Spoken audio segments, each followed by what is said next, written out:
Buenas noches, al saludarlos estamos iniciando la emisión estelar del noticiero de la televisión cubana. Buenas noches, comparta con nosotros las principales informaciones del acontecer nacional e internacional llegadas a nuestra redacción. De inmediato los titulares. Llama Raúl a análisis profundo de problemas que afectan a la economía nacional.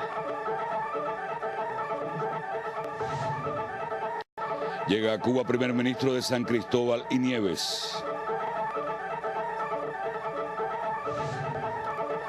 Asisten empresarios de 29 países a Cuba Industria 2014. Reafirma Naciones Unidas derecho de Puerto Rico a su autodeterminación e independencia. El general de Ejército Raúl Castro Ruz, presidente de los Consejos de Estado y de Ministros, llamó al análisis con profundidad de las causas que dañan la economía nacional, que crece, pero no al ritmo necesario. Raúl presidió la reunión del Consejo de Ministros celebrada este sábado, donde se aprobaron varias políticas para la implementación y desarrollo de los lineamientos. La economía cubana transita por el impacto de la compleja situación internacional y las leyes que impone el bloqueo a la isla en sus transacciones comerciales con varios países. Así lo afirmó Adel Izquierdo Rodríguez, vicepresidente del Consejo de Ministros, en la sesión del sábado último del máximo órgano de gobierno. En la reunión presidida por el general de Ejército Raúl Castro Ruz, fue presentado el informe del Plan de la Economía en el primer semestre del año. Izquierdo Rodríguez informó que se ha estimado un crecimiento del Producto Interno Bruto de 0,6%, inferior al previsto. El año anterior obtuvimos 2,3 en el primer semestre de crecimiento. Las actividades que tienen mayores crecimientos son la transportación, almacenamiento y comunicaciones de 6,2, la agricultura, ganadería y silvicultura 5,6, la industria azucarera, que aunque no cumplió el plan, creció 5,3, y los hoteles y restaurantes, que tiene 3,7. Los mayores decrecimientos se manifiestan en la industria manufacturera, o sea, descontando la azucarera, que decreció un 6,1, y la exportación de minas y canteras, que decreció un 11,8. La economía va a tener un mayor dinamismo, se prevé en los estimados que han hecho los organismos en el segundo semestre. En este tema, el presidente cubano insistió que aunque varios sectores muestran avances, en otros persisten problemas económicos que requieren análisis y medidas concretas, porque es cierto que hay factores objetivos, pero otros tienen que ver con falta de organización y de exigencia. A partir de su intervención, representantes de varios ministerios explicaron las razones de los incumplimientos y las acciones que en algunos casos se realizan para ir dando respuesta antes de concluir 2014. Igualmente, la ministra de Finanzas y Precios, Lina Pedraz, presentó los estimados del presupuesto durante los primeros 6 meses del año. Y hay que decir también que hay reservas importantes todavía que pueden enriquecer los ingresos al presupuesto y lograr una mayor eficiencia en los gastos. Y esto se hace visible en los problemas de control, los resultados de las auditorías, los resultados negativos también en el uso del presupuesto. Por lo tanto, hay que seguir trabajando todos los que tenemos responsabilidad en esto, en llevar mayor orden y control a los recursos presupuestarios. La ministra presentó además el informe de liquidación del presupuesto del Estado en 2013. Este refleja que no se cumple su ejecución en 1.017 millones de pesos, lo que representa el 45% de lo previsto. Lina Pedraza apuntó que el 66% del presupuesto se destinó a la educación, la salud, la cultura, el arte, el deporte y la seguridad social. Ambos documentos, la ejecución del Plan de la Economía y del presupuesto del Estado, fueron aprobados por el Consejo de Ministros para ponerlos a consideración de los diputados en la próxima sesión de la Asamblea Nacional del Poder Popular. Otro de los temas presentados y aprobados en esta reunión fue la marcha de la implementación de los lineamientos en el primer semestre.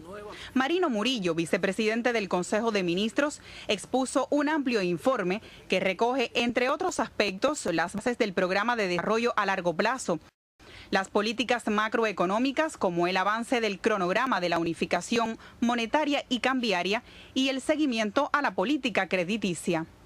También explicó sobre la elaboración de propuestas de proyectos de negocios ante las nuevas posibilidades que ofrece la Ley de Inversión Extranjera. El perfeccionamiento de los órganos y sistemas de elección sigue avanzando el experimento de Artemisa y Mayabeque, pero en la propia Asamblea se va a proponer un acuerdo que extender el experimento en ambas provincias hasta diciembre del 2016. El perfeccionamiento de los organismos y otras entidades. Los 20 organismos que estaban previstos para esta etapa ya se cumplieron.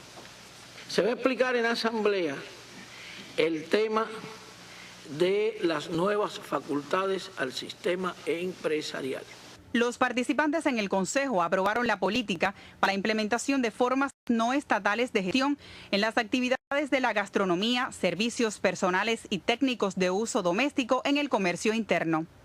Se trata de llevar a ese modelo de gestión unas 8.000 unidades de las 12.000 existentes en el país. La incorporación será de forma gradual en busca de mayor control de los recursos y mejor calidad del servicio. Otra de las políticas aprobadas está relacionada con la necesidad de desarrollar las fuentes de energía renovable y el uso eficiente de la energía. En Cuba, más del 25% de la electricidad se genera con combustibles fósiles y solo el 4,3% con energía renovable. Esto trae un alto costo a la economía del país por concepto de generación. La política presenta 4 objetivos básicos para implementarlos de forma gradual hasta el 2030. Transformar la estructura de las fuentes energéticas empleadas en la generación y el consumo de electricidad, incrementando la participación de las fuentes renovables y 2, diversificando la estructura de los combustibles fósiles empleados.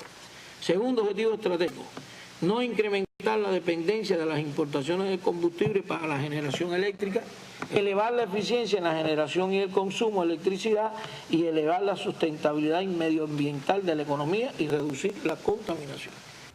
El Consejo de Ministros conoció también la propuesta de extender a otras provincias el experimento de integración de las diferentes universidades, exceptuando las del sistema de salud. Este se desarrolla desde el 2012 en Artemisa, Mayabeque y la Isla de la Juventud, en la búsqueda de mayor racionalidad y eficiencia.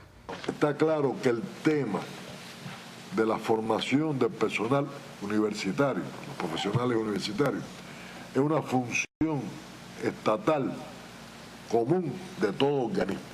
No podemos pensar que, voy a tomar un ejemplo, que el Ministerio de Comunicaciones pueda estar desvinculado de la formación de los ingenieros que tienen que ver con eso. Incluso apoyar con base material de estudio siempre que sea posible a las universidades, los organismos que se están formando especialistas. El comportamiento de las indisciplinas, ilegalidades y hechos de corrupción administrativas en 2013 fue el tema presentado por la Contralora General de la República, Gladys Bejerano Portela.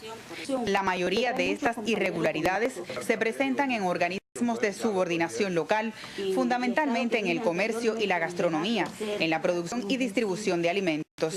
La Contralora hizo un llamado a los organismos a desterrar la apatía y la indolencia. Las afectaciones económicas al país ocasionadas por irregularidades en operaciones de comercio exterior en el último semestre de 2013 fueron dadas a conocer por Rodrigo Malmierca, ministro de Comercio Exterior e Inversión Extranjera. Las principales afectaciones están dadas por pagos de estadía de buques, contenedores y de calidad. El último informe aprobado en esta sesión del Consejo de Ministros fue el presentado por el Grupo de las Industrias Biotecnológicas y Farmacéuticas, BioCuba Pharma. En su intervención, Murillo Jorge explicó que aun cuando garantiza el 66% de los medicamentos del cuadro básico del país y cumple su plan de exportaciones, esta industria necesita nuevas inversiones y diversificar los mercados. El general de Éxito concluyó la reunión del Consejo de Ministros, resaltando la importancia que tienen todas estas instituciones científicas creadas por Fidel y el prestigio de la industria biotecnológica cubana. Talía González, Sistema Informativo de la Televisión Cubana. El primer ministro de la Federación de San Cristóbal y Nieves, Denzil Douglas, llegó hoy a Cuba en visita oficial. En el Aeropuerto Internacional José Martí, el también ministro de Finanzas, Desarrollo Sostenible, Desarrollo de Recursos Humanos, Empoderamiento Social y Seguridad Social fue recibido por el vicecanciller cubano Rogelio Sierra. El programa de actividades oficiales del primer ministro de San Cristóbal y Nieves incluye conversaciones al más alto nivel y la inauguración de una sede diplomática de esa federación antillana en Cuba, lo cual permitirá un fortalecimiento de las relaciones políticas que comenzaron en mayo de 1995. La presencia de médicos cubanos en las dos islas que componen el territorio de San Cristóbal y Nieves y la formación de profesionales de esa nación caribeña en centros docentes de nuestro país son los principales rasgos distintivos de la cooperación bilateral. La visita de Denzil Douglas finalizará el próximo jueves. Anisley Torres, Sistema Informativo de la Televisión Cubana. La Contraloría Provincial de La Habana informó sobre su gestión a los diputados a la Asamblea Nacional del Poder Popular por la capital. Asistieron al encuentro el miembro del Buró Político y primer vicepresidente de los Consejos de Estado y de Ministros, Miguel Díaz-Canel Bermúdez, y la vicepresidenta del Consejo de Estado y Contralora General de la República, Gladys Gerano Portela. La Contralora Jefa de la provincia de La Habana, Miriam Marván González, instó a buscar soluciones ante la insuficiencia de fuerza de trabajo en esa entidad, donde solo está cubierto el 70% de la plantilla y el 38% de los cuadros. Por su parte, los diputados abogaron por una mejor formación y capacitación del personal que gestiona la contabilidad y los recursos humanos en el país. Señalaron la importancia del control de las actividades económicas de los trabajadores por cuenta propia y las cooperativas, al tiempo que reconocieron el valor de la ética y la dedicación al trabajo para el enfrentamiento a la corrupción y a las malas actitudes laborales. La Contraloría General de la República rendirá cuenta de su gestión ante el Parlamento cubano el 5 de julio próximo.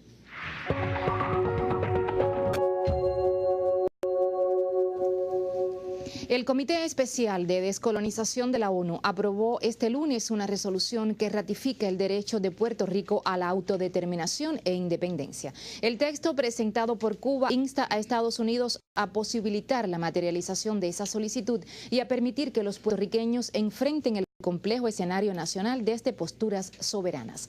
La iniciativa se presentó por 33ª vez y fue apoyada por Venezuela, Nicaragua, Ecuador y Bolivia. En esta ocasión destacó la labor realizada por la CELAC en apoyo a la causa boricua. El texto insiste en el carácter latinoamericano y caribeño de Puerto Rico y reclama la libertad del preso político Oscar López Rivera. En entrevista a la agencia Prensa Latina, la copresidenta del Movimiento Independentista Nacional Ostosian, Wilma Reverón Collazo, insistió en la necesidad de la soberanía para enfrentar la crisis que vive esa isla con subordinaciones políticas y económicas a Washington. El diario La Jornada de México denunció que el gobierno estadounidense y la mafia contrarrevolucionaria de Miami orquestan un nuevo plan subversivo contra Cuba mediante técnicas de la llamada guerra suave.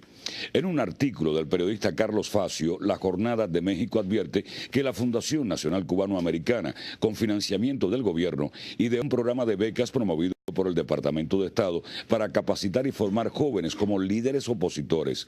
El programa contempla el entrenamiento en técnicas subversivas y acciones de desestabilización social, incluidas las de corte violento. El primer curso para fabricar estos presuntos líderes en la Florida, con financiamiento de la Agencia de Estados Unidos para el Desarrollo Internacional, USAID, concluyó en mayo pasado. Gracias, Marcial, por el tiempo deportivo. Y la muestra expositiva de la primera convención y exposición internacional Cuba Industria 2014 quedó inaugurada en horas de la tarde de este lunes en Pavexpo. Asistió el miembro del Buró Político y vicepresidente de los Consejos de Estado y de Ministros, comandante de la Revolución, Ramiro Valdés Menéndez. Cuba Industria reúne a expositores de 18 países. En total, unas 160 empresas respondieron a la convocatoria expositiva. Están agrupando desde proveedores hasta consumidores finales, de manera de lograr encadenamientos y no solamente circunscribirnos a la importación, sino a la importación vinculada con las transferencias de tecnología que permita el desarrollo de sectores tan importantes como el envase y el embalaje, el ahorro energético. Yutong Bus de la República Popular China da a conocer la firma de nuevos contratos con el Ministerio Cubano del Transporte. En este año ya firmamos un contrato de 300 y pico ómnibus y entre todos los ómnibus tenemos algunos ómnibus de turismo, los ómnibus para los trabajadores, los ómnibus urbanos. ¿Y cuándo comenzarían a llegar a Cuba estos ómnibus que se han contratado este año 2014? Creemos que los ómnibus pueden llegar a Cuba a principios del próximo año. Ministros y diplomáticos de las naciones incorporadas al ALBA destacan la importancia de este foro. Lo que se haga en cuestión de intercambio comercial y tecnológico va a ser un lazo indisoluble entre los pueblos. Bernardo Espinosa, Sistema Informativo de la Televisión Cubana.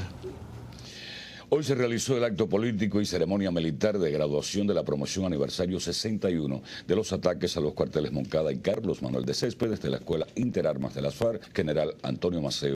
Orden, Antonio Maceo. Asistió el miembro del Buró Político del partido y ministro de las Fuerzas Armadas Revolucionarias, general de Cuerpo de Ejército, Leopoldo Sintra Frías. Mañana de ceremonia, en el polígono de la Escuela Interarmas de las FARC, General Antonio Maceo, Orden Antonio Maceo, egresados de nivel superior y medio en los perfiles de mando y técnico, recibieron las charreteras de primer grado de oficial. Este destacamento de aproximadamente 600 graduados, de los cuales el 74% proviene de las escuelas militares Camilo Cienfuegos y el 24% son mujeres, ha culminado una importante etapa en sus vidas, comenzando ahora otra que será más difícil. Rodilla en tierra, los nuevos oficiales juraron su lealtad a la institución armada y a la patria. Trataré de graduarme en la especialidad que me corresponde ahora, realizarla con gran orgullo y bueno, brindar a la población cubana y a la población donde se me necesite en el mundo mi mayor esfuerzo para que se cumpla con los estándares de salud. Dar lo mejor de mí, entregarme al máximo, exigir de mi actuación al máximo de sacrificio, de cumplimiento de las tareas y las misiones que me serán asignadas. El cuerpo diplomático acreditado en Cuba reconoció a los graduados más integrales de esta promoción mediante la entrega de estímulos. Con esta graduación se rinde tributo a los jóvenes de la generación del centenario y a los que hoy multiplican ese legado histórico. Evelix Zetamilé, Sistema Informativo de la Televisión Cubana.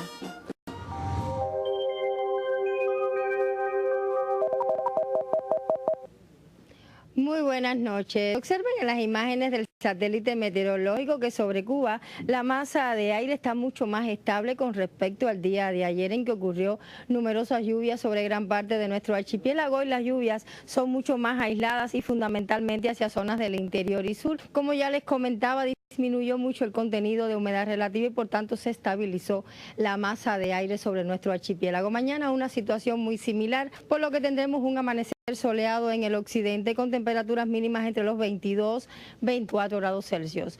Por la tarde solo se esperan aislados chubascos con valores máximos de temperatura de 32 y hasta 33 grados con vientos en todo el país del nordeste al este, solo hasta 25 kilómetros por hora. En la región central un amanecer soleado con mínimas de 22, 23 grados. Por la tarde solo aisladas lluvias con máximas de 33 grados Celsius. En las provincias de la región oriental un amanecer parcialmente nublado con valores mínimos de temperatura de 23, 25 grados. Mientras que por la tarde sí se esperan algunos chubascos y tormentas eléctricas, sobre todo en Granma, Santiago de Cuba y Guantánamo, más aislados desde Camagüey hasta Holguín. Los valores máximos de temperatura serán entre los 33 y hasta 34 grados Celsius. Para los próximos 3 días, poca lluvia, solo algunos chubascos en horas de la tarde, sobre todo hacia zonas del interior y sur del centro y oriente. Y en cuanto a las temperaturas, con muy poca variación, máximas que se mantendrán entre los 32 y hasta 33 y 34 grados Celsius. En resumen, para mañana solo se esperan algunas lluvias en la región suroriental, mientras que en el resto del archipiélago solo aislados chubascos. Esto es todo en cuanto al tiempo. Tengan todos muy buenas noches y hasta mañana. Y la 9ª edición del Seminario Internacional de Periodismo y Turismo sesiona en La Habana desde hoy y hasta el 27 de junio próximo. Los participantes dialogan sobre la necesidad de una especialización en temáticas relacionadas con ese sector de la economía. Periodistas de una decena de países de Latinoamérica y el Caribe participan en La Habana en el 9º Seminario Internacional de Periodismo y Turismo, que desde el 23 y hasta el 27 de junio próximo sesiona en La Habana. Sin la comunicación, sin los periodistas, nadie se entera de lo que puede tener o se tiene en un país determinado. Es un sector muy especializado que básicamente se concentra en el servicio y la satisfacción del huésped, ¿no? Entonces, por supuesto que nutre y nos obliga a seguir instruyéndonos. Hilda Prieto, presidenta del comité organizador, destacó que la 9ª edición del seminario tiene récord de participantes, con reporteros de Ecuador, Colombia, Argentina, Chile y Panamá, entre otras naciones. Cuba está representada por periodistas que atienden el sector en medios nacionales de prensa y corresponsales cuyas provincias constituyen importantes destinos en el país. Este tipo de intercambio promueve especialización, profundizar en las temáticas propias vinculadas al periodismo en materia turística y poder conocer temáticas más especializadas, más profundas, tener un bagaje informativo mucho más amplio. El 9º Seminario Internacional de Periodismo y Turismo constituye un intercambio de experiencias profesionales y a su vez une lazos de amistad entre especialistas de la comunicación del continente interesados en la especialización sobre temas turísticos. Raico Escalante, Sistema Informativo de la Televisión Cubana. Precisamente miles de habitaciones para el uso del turismo deberán construirse en el norte de la provincia de Camagüey durante los próximos 16 años. La situación actual de ese sector y sus perspectivas en el territorio gramontino fueron analizados recientemente por la Asamblea Provincial del Poder Popular. Apuntar con un catalejo hacia el futuro turístico de Camagüey equivale a descubrir un extraordinario desarrollo del sector, sobre todo en la callería norte de la provincia. Allí, aprovechando la sin par belleza del entorno, deberán construirse hasta el 2030 más de 22.000 habitaciones hoteleras. Por lo pronto, ya comenzó en Cayo Cruz el movimiento de tierra para la edificación de la primera de dichas instalaciones de alojamiento. Se trata del paso inicial de un largo y complejo proceso que, mientras avanza hacia el mañana, aconseja atender más y mejor a la gestión integral del turismo camagüeyano en el presente sobre la base de la infraestructura de que se dispone en la actualidad. Esto resulta clave, pues el mismo catalejo que enfoca hacia el futuro debe servir también para visualizar el ahora con sus luces y sombras. No en balde, la Asamblea Provincial del Poder Popular en el territorio aramontino, durante su 10ª sesión ordinaria del 11º periodo de mandato, se interesó por el tema de la llamada industria del ocio. Al hacerlo, calcó en la voz de los participantes la necesidad de solucionar numerosas insuficiencias que lastran hoy esta importante actividad económica, sobre todo en lugares como el balneario de Santa Lucía. Oreste de Casanova, Sistema Informativo de la Televisión Cubana.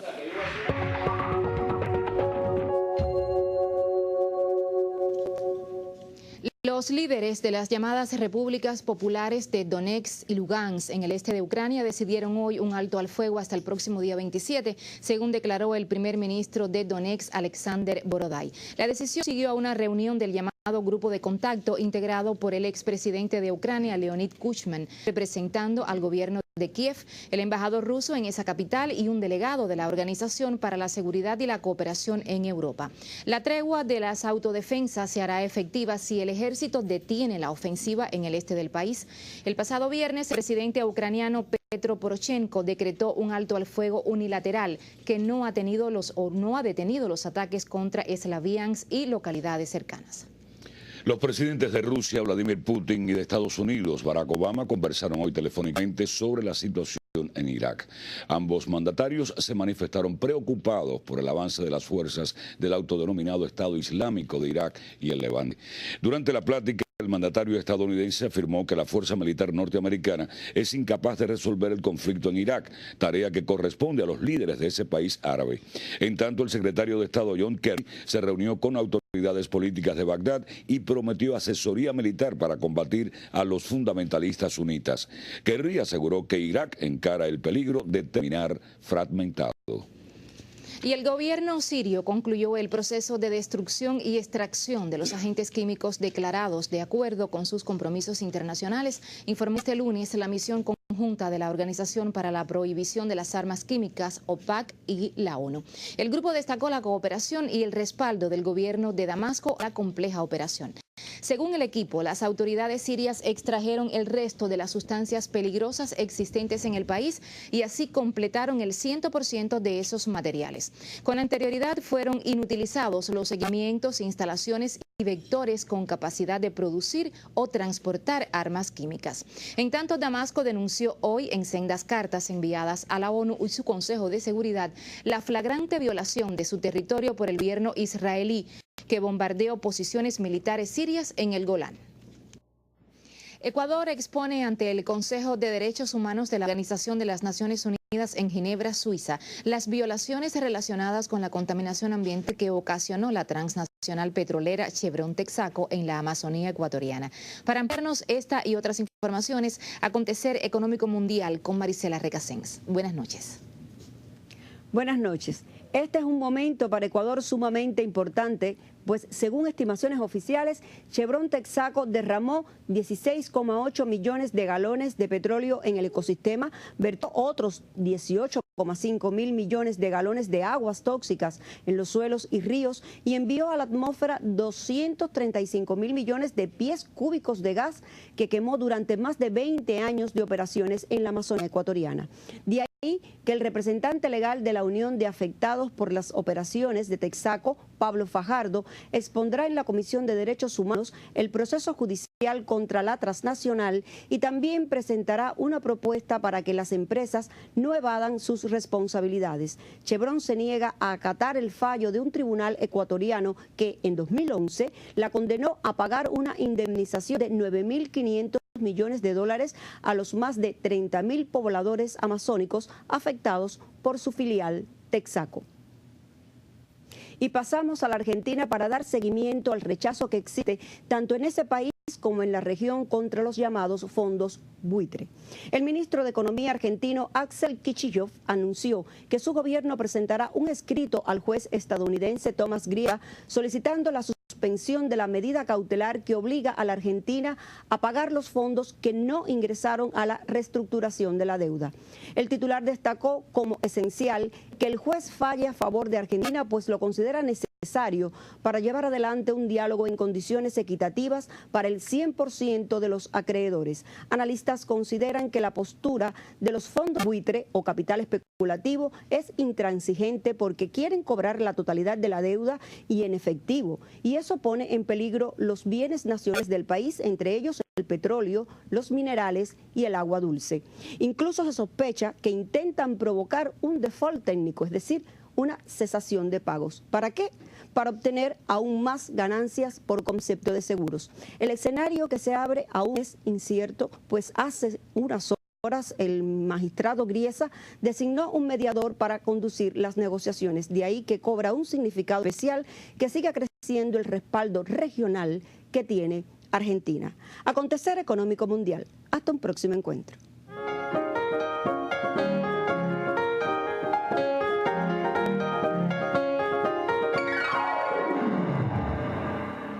Muy buenas noches. Hoy se inicia este recuento noticioso por el acontecer cultural con detalles de la edición 15 de la Feria Arte en la Rampa, que se inaugurará en su sede habitual, el Pabellón Cuba, el próximo viernes 27 de junio a las 2 de la tarde.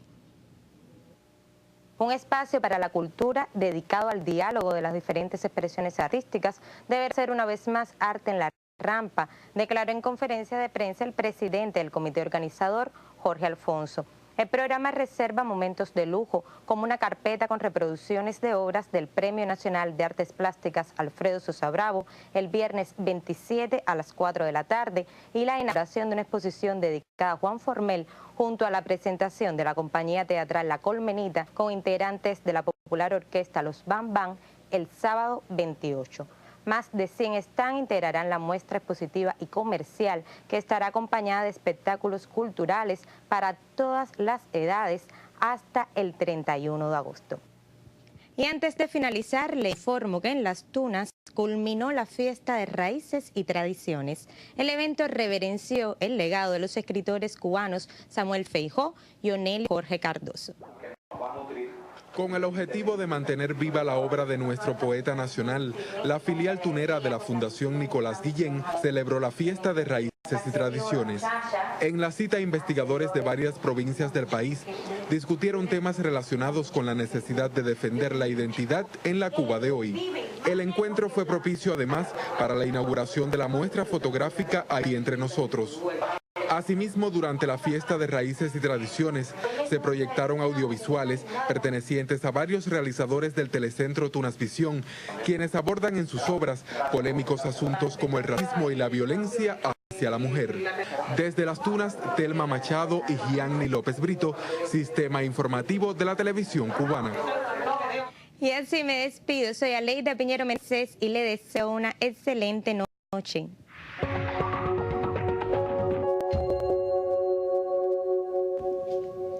Y enfermedades transmitidas por vectores y otras generadas por el consumo de aguas contaminadas pueden evitarse si se gestionan eficientemente el saneamiento de fosas y alcantarillados en las comunidades. No es secreto que esa responsabilidad recae en la empresa de acueducto y alcantarillado, mientras que Salud Pública fiscaliza la salubridad ambiental. Sin embargo, condiciones objetivas y subjetivas atentan contra el saneamiento de las ciudades. Ese es el tema del siguiente reportaje.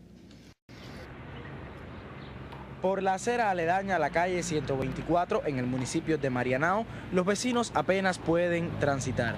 Los residuos de una fosa que hace más de un mes permanece rota atentan contra la salubridad del lugar, muy cercano al estadio donde jóvenes y niños acuden a practicar deportes. Compleja situación con el saneamiento presentan algunas provincias del país como Granma o La Habana. Directivos del Grupo Empresarial de Acueductos y Alcantarillado refieren que de las 876.000 fosas que existen en Cuba, solo puede realizarse mantenimiento en 266.000. Problemas con el parque vehicular atentan contra la ejecución en tiempo de los trabajos. Tiene más de 25 años de explotación, un alto por ciento de este parque. Nosotros tenemos en estado de regular a mal de 224, solo 75 tienen un estado de perfecto estado. Cuando hay un desbordamiento en el sistema de alcantarillado, cuando hay una fosa desbordada, pues deben tomar un grupo de medidas, entre las que figura, si hay sospecha de contaminación del agua que se consume, inmediatamente parar el consumo de esa agua. El 80% de los planteamientos que los electores consignan a sus delegados tienen que ver con el saneamiento y la desobstrucción del alcantarillado, sobre todo porque como norma las empresas que se dedican a esas labores tienen 7 días para dar solución a quejas de los clientes. Respondemos como promedio a los 16 días. Hay personas que se le da solución al día, en el mismo día, hay personas que se le da a 2 o 3 días, a veces llevan 2 meses y no se han solucionado. Habría que ver el caso específico, cuál es la problemática, porque no se ha hecho, si es por problema de indolencia de la gestión de nosotros o es por un problema constructivo del lugar, que a lo mejor no hay tecnología para acceder a él. Hay vectores que sí viven en aguas albañales y hoy, por ejemplo, cuando estas aguas tienen algún nivel de asentamiento, un mosquito tan peligroso como el Aedes aegypti, que es de aguas limpias, pues también se ha encontrado en aguas negras. Conservar la higiene y con ello garantizar condiciones de vida adecuadas para las comunidades requiere de estrategias más dinámicas de gobiernos locales y empresas encargadas del saneamiento. Un servicio que de no acometerse con la prontitud y calidad que requiere, puede poner en riesgo la vida sin tiempo a que reparemos en ello. Lázaro Manuel Alonso, Sistema Informativo de la Televisión Cubana. Y fueron titulares en la emisión estelar el llamamiento de Raúl en el Consejo de Ministros a analizar los problemas que afectan a la economía nacional. La llegada a Cuba del primer ministro de San Cristóbal y Nieves para visita oficial. el inicio de la Convención Cuba Industria 2014 y la aprobación por Naciones Unidas de una nueva resolución que ratifica el derecho de Puerto Rico a la independencia. Y así finaliza la emisión estelar. Rafael Serrano e Isabel Fernández, le agradecemos su compañía y le deseamos una noche muy agradable. Sí, buenas noches y hasta mañana.